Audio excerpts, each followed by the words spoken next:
మళ్ళీ ఇదే వస్తే బెస్ట్ అన్న. ఎందుకంటే మళ్ళీ ఆఫీస్ చుట్టూ తిరగాలి, వాళ్ళ పక్కన నుంచోవాలంటే చాలా రిస్క్.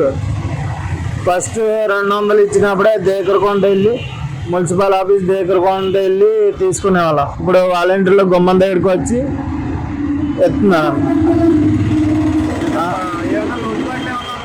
లోటుపాట్లు అంటే ఏమీ లేవన్నా, నాకు ఇల్లు లేదన్నా, నాకు ఇల్లు లేవు. అన్నీ ఇచ్చారు, పొలం సర్టిఫికేట్ కానించి అన్నీ ఇచ్చారు అన్న. భార్య చనిపోయి 2 సంవత్సరాలు అయింది.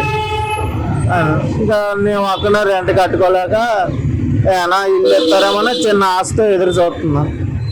అదే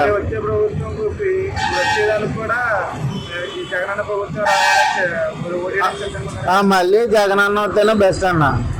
ఎవరో ఈ చంద్రబాబు నాయుడు అనుకో ఆఫీస్ చుట్టూ తిప్పించుకోండి, ఇంకో వాలంటీర్లు ఇంకో గుమ్మం దగ్గరికి వచ్చి ఏమీ లేదన్నా టక్కని అడుగుతారన్న.